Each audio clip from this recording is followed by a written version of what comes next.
What we're doing today is doing a controlled burn on narcotics that we've been authorized to destroy by the court system. And what we're doing this through is what we call a drug terminator. These are bricks of marijuana. We have bricks of heroin as well, and cocaine. So, like I say, we're in the process of destroying those. What we have to do is basically put them inside a paper bag. And we'll close them up. And we'll drop them inside this container.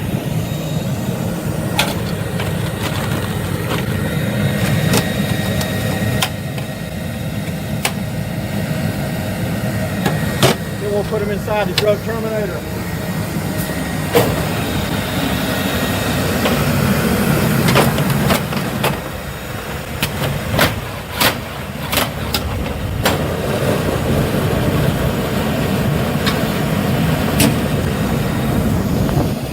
Basically the process. This thing will burn a couple of 1,000 degrees, so it's burning everything. We drop pills in, like cocaine, heroin, a lot of marijuana, and that's the process. When an emergency strikes in Durham County, will you know what to do? Receive critical, time-sensitive information straight to your device with Alert Durham. Alert Durham provides you with critical information quickly for incidents like severe weather, hazardous materials, evacuations, and more. You can even choose the type of alerts you want to receive and how you want to receive them. Just go to alertdurham.com to register quickly and easily. Stay alert, stay informed, stay safe with Alert Durham. Being prepared is a part of who you are, but it's especially important in the case of a disaster. Be informed about possible emergencies in your area. Make a plan that covers where you go in an emergency. Build a kit with the things you need to survive. There's no one more capable of planning for your situation than you. Start your plan today. Go to ready.gov/myplan.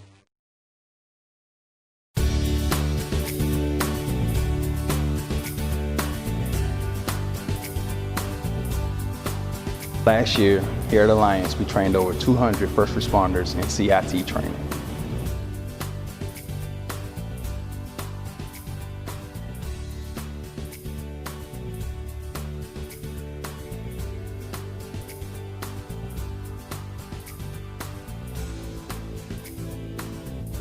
Unfortunately, a lot of the individuals that we deal with on a daily basis suffer from either an addiction or a mental illness. Having deputies and officers trained to understand those signs, to understand how to comfort those individuals and de-escalate whatever anxieties they're feeling is critical. Not every day a citizen is going to be having a good day. Sometimes they're going to be in crisis. And we want to teach them how to eradicate the stigma and be able to help people so that whatever situation they are placed in is not such a traumatizing event. It's being able to talk to them, try to empathize with them and relate to them at some point. Sometimes it's just a matter of being heard, to really know that we're not here against them, but we're here with them. So I work on patrol, and I know a lot of people think that, you work on patrol, the first thing you want to do is arrest somebody. But if I step back out of that, this person committed a crime type of mentality, then I go back into, okay, well, what's really going on here? Am I going to have to deal with this person again? Is this person going through something else? Are they having a crisis? Are they upset? Are they just having a bad day? Or is there a bigger issue that's going on? So being on patrol, sometimes I step out of myself and say, okay, how can I help you? What do you really need? And then maybe the best option is for them to go talk to somebody. Maybe they just need a hug that day. I have given out plenty of hugs, and it has come back to me that people say, oh, you know what, that day you talked to me and you gave me a hug and it really helped me. I took away from it was not only am I dealing with public or detainees, is what I've learned within myself. The instructors were wonderful. They kind of went into their backstories on what they've gone through. So it's not even just about the public or citizens, it's about us as officers, because we have to go through some of this stuff as well. So we're learning what we can do. And not only is there resources for the civilians, there's resources for us as officers. a lady was going through a crisis. She had on a robe, she had on shorts and bedroom shoes, and this is in the middle of the day at the bus stop, just walking around, and she was saying the most craziest stuff that a normal person wouldn't say, but you wouldn't realize unless you kind of like are attentive to that or what's going on, that she needed something else at that time. So that day, she was kind of combative. She was running in front of a city bus. So to me, that's extreme. That's an emergency. She might try to kill herself. She can put other people in danger as well, because everybody was trying to stop to not hit her. Took her to the hospital that day, and I remember going to the hospital and talking to her about taking her shoes off, because the nursing staff needed her to take her shoes off, and she didn't want to do it. So I found a way to find something on her that she liked. I saw that she liked the color pink, and I'm like, hey, you like the color pink? Look at this bag. This bag is pink. Let's put your shoes in this bag because it's your favorite color. And I could see how the nursing staff was looking at me like, oh wow, she really knows how to talk to the lady. So fast forward, I seen that same lady that I helped that day like a couple of months later, and it was her birthday. She said, my birthday's coming up, and I just want to tell you thank you that you really helped me that day, which helps build up a relationship with the community as well, because everybody out there saw that I helped her. So a lot of people come to me and say, oh, remember that day you helped that lady? So now they already know, okay, the officers are trained to deal with this kind of situation. So if I have to go through this situation, or somebody I love goes through this situation, then I know they will help me.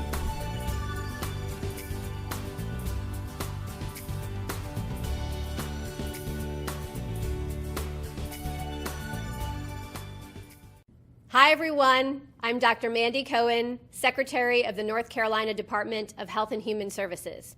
As we begin to venture out again, help protect your family and neighbors from COVID-19 by practicing your 3 W's. Wear a cloth face covering, wait 6 feet apart, wash your hands often, or use hand sanitizer.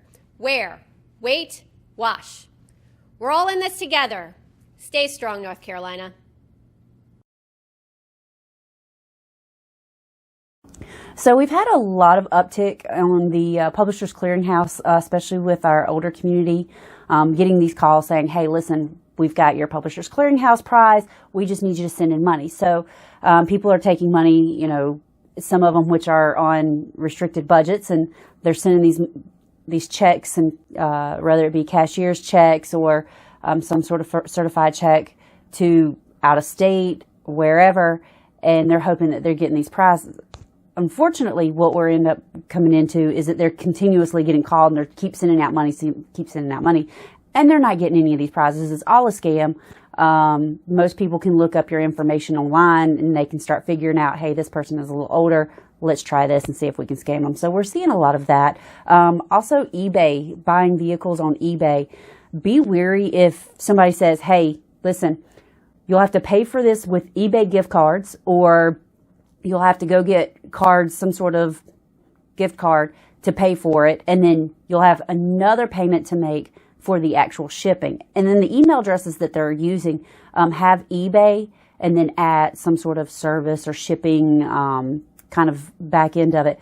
So you might want to be cautious of that. That's not how eBay operates. You'll actually pay through eBay, and eBay is the one that secures it. So they have their own pay system, and you go through them. That way they can verify the seller as well. So all these people that are getting taken for vehicle sales through eBay, they're not actual vehicles for sale. If it looks too good for a deal, it is too good for the deal. It's probably going to be fake. So just be cautious with that. Those are the 2 major things that we're seeing as far as frauds.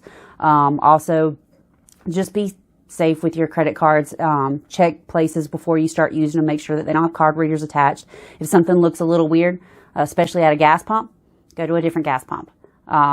You know, we found a couple of those running around here in Durham as well. So just be cautious as to what you do in your surroundings. And if you have any questions, please just give us a call at the Sheriff's Office. Thanks so much. As the nation's doctor, I often get asked, what should I do if I think I might have coronavirus? People who are sick should stay home. You don't go to an emergency room. You don't go to a clinic.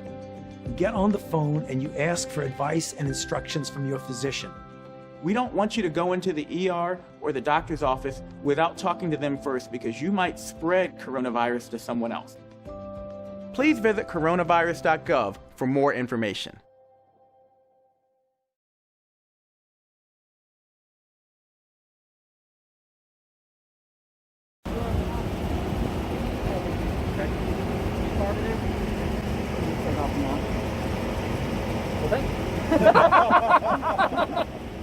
However you want to take it. You got a new vehicle today. I did. Are you excited about that? Ecstatic about it. What do you think? It's awesome. It's nice. Very nice addition to the sheriff's office. First, for the aspect, it gives canine handlers such as myself the ability to be able to not be cramped inside that vehicle. If I'm training somebody, which at this point I am right now, it allows that person not to be cramped inside the vehicle as well. It is a much bigger vehicle than the Charger itself, which will help make it stand out more, hopefully, in an aspect for traffic, so I don't get rear-ended or hit from the side. It does provide me a lot in the sense of being able to have training equipment inside the car for the dogs at all times and for patrol aspect as well. Safety aspect, it has a brand new heat alarm inside it that some of our handlers already have, but coming from the Charger itself, the heat alarm inside the Durango actually allows me to be able to tap in it from my phone. It's got the phone access to it, and then it also has a heat alarm to my duty belt that allows me to know if the heat alarm is going off, if I'm some certain distance away from the car. If the heat alarm does go off, the horn will go off, the lights will shine, the windows for the canine come down, and the fan starts to circulate inside the vehicle.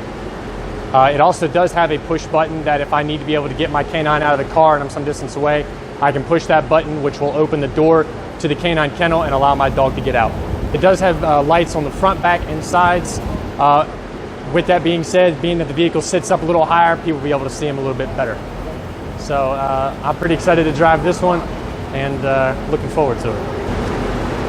We're out here for the community and public safety. These dogs aren't your vicious dogs. They are again trained for us. So they don't go around looking for trouble. They listen to our commands. They don't go around looking just to bite someone just out in the street. They are good dogs. Ask us first if they're allowed to pet it. The handler themselves will let them know if there's a situation going on or if they are allowed to touch the dog. Good boy.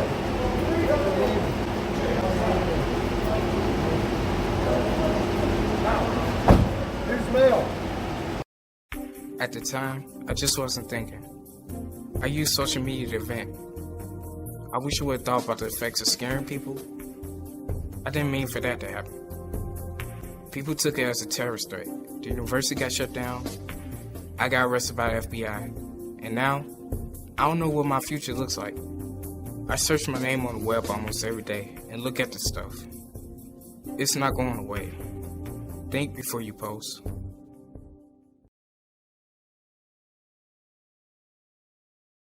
The writ of possession is at the very end. All of this starts with one, in the case of rent not being paid, the rent isn't paid. There's some communications going between the landlord and the tenant about, hey, where's my rent? And then you get this notice to vacate. And then once you don't vacate, the landlord can go and file a summary ejectment proceeding, which is another way of saying filing a court case against you saying you owe me this money, you have not paid your rent, I want you evicted out of my property. And usually that's going to be in small claims court before a magistrate. Well, your rent notice is basically a magistrate summons with a complaint and summary ejectment attached to it. That comes from the clerk's office to the sheriff's office, and what that is basically the notification for the hearing for the landlord to start the procedure to get their property back. We'll receive those from the clerk's office. The deputies will take those, and they will attempt to make contact with the defendant or defendants that's listed on the magistrate summons. If we can't make contact, we will post, as statute allows, for the court date. And once that is returned, they have been served for their court date. Once we've served it, they'll have to call the court. If they don't understand something about it, that would fall more under calling the clerk's office to find out if there's any discrepancy about the court date or if there's any problem that they may have with the court date. They would need to contact the clerk's office because we're actually just serving notice of the court date.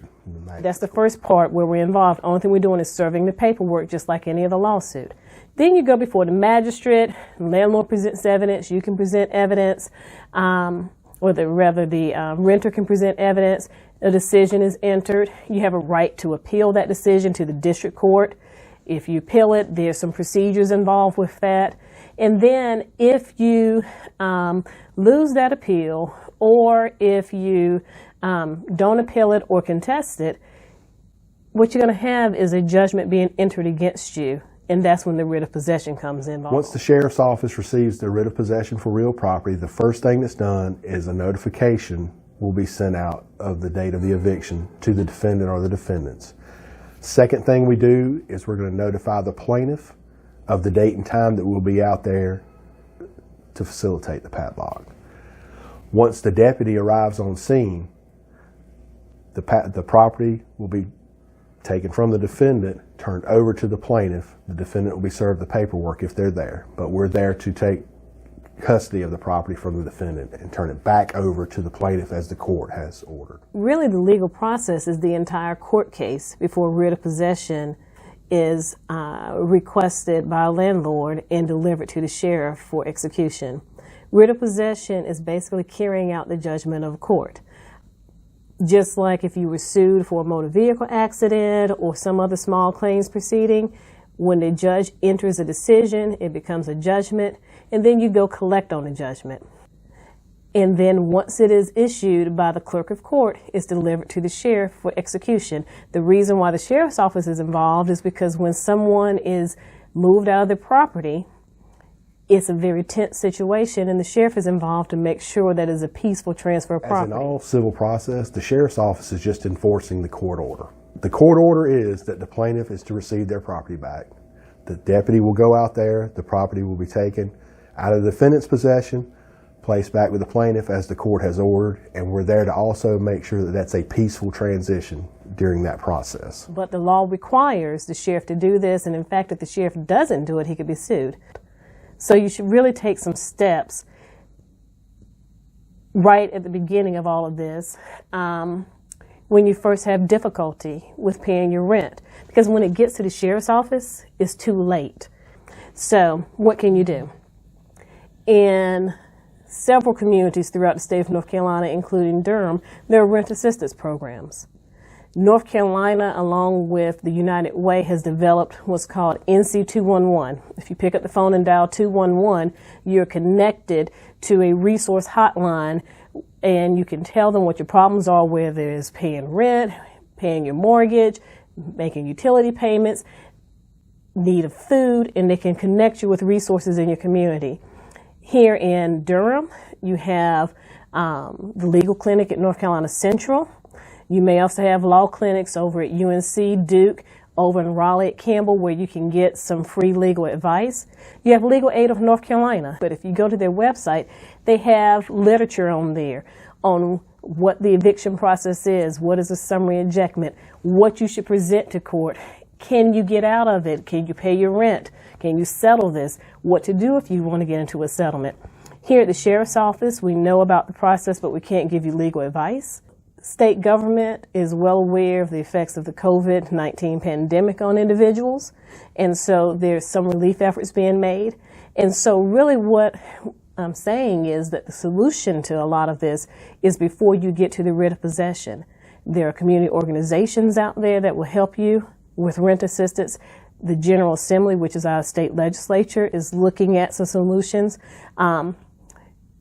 Our local officials may be looking at some solutions. Churches may be available. So when you get into that situation of not being able to pay your rent, making utility payments, not being able to put food on your table, oftentimes we panic, we become concerned, and that is the moment where you don't close yourself in. That's when you need to go ahead and ask for the help that may be out there. Because if you act quickly and at the beginning of the process, you won't get into the court system and you wind up staying in your home.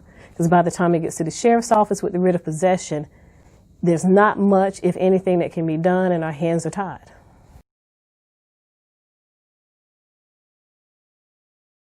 Or that the projections would be flood next Thursday? I can't do Thursday, but I can do Friday.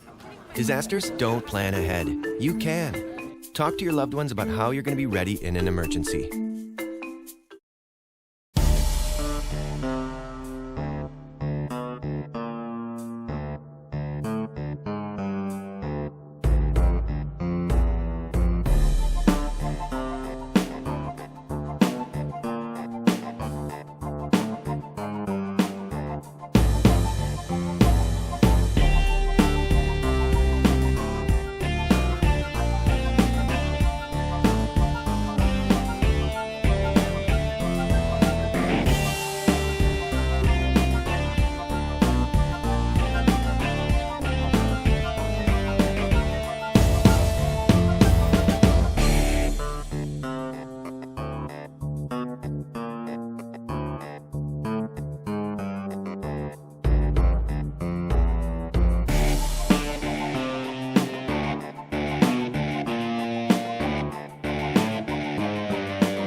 it's us, Melon, Coda, and we're here with your hot weather tips for you and your pet.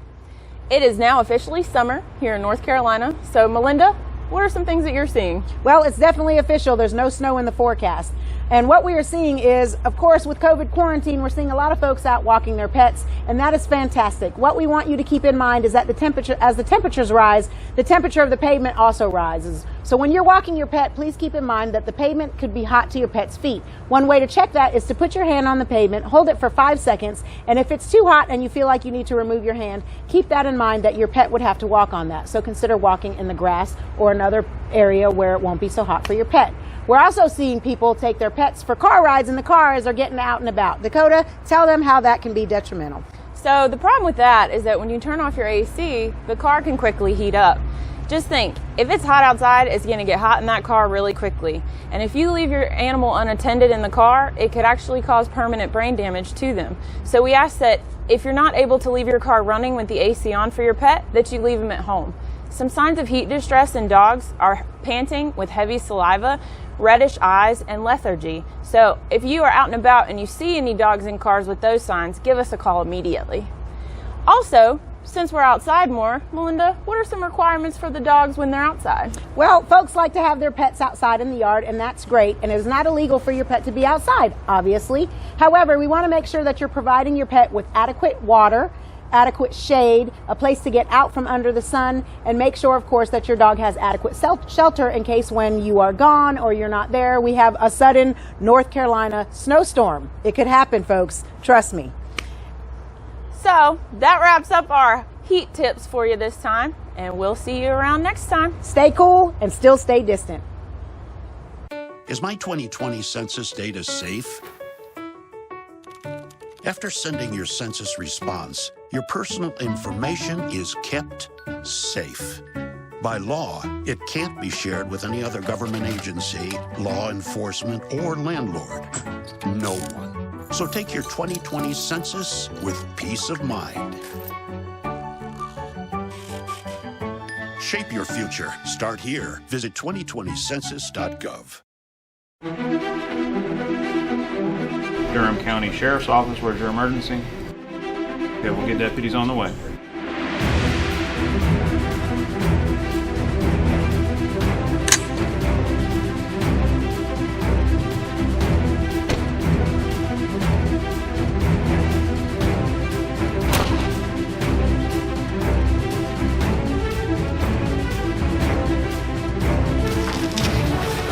Order!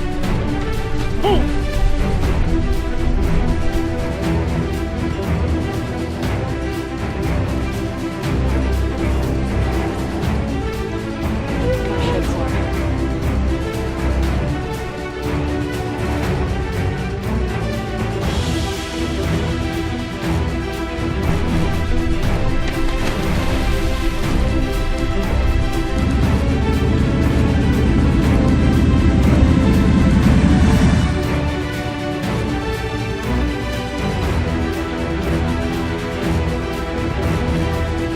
How y'all doing this morning? Come on through.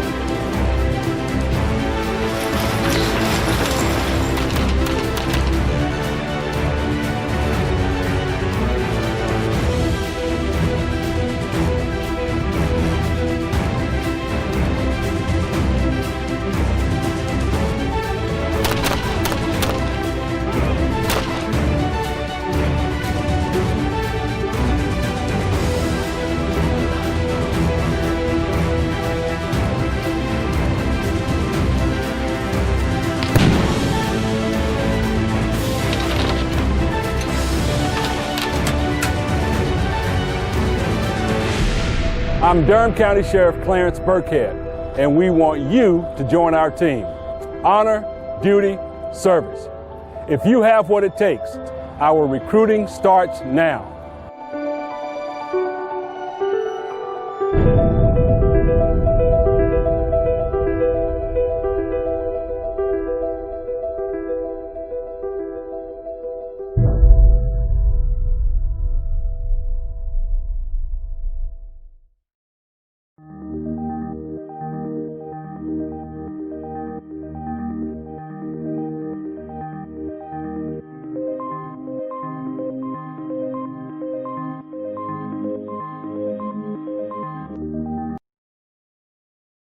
As the nation's doctor, I often get asked, what should I do if I think I might have coronavirus? People who are sick should stay home. You don't go to an emergency room, you don't go to a clinic. You get on the phone and you ask for advice and instructions from your physician. We don't want you to go into the ER or the doctor's office without talking to them first because you might spread coronavirus to someone else. Please visit coronavirus.gov for more information.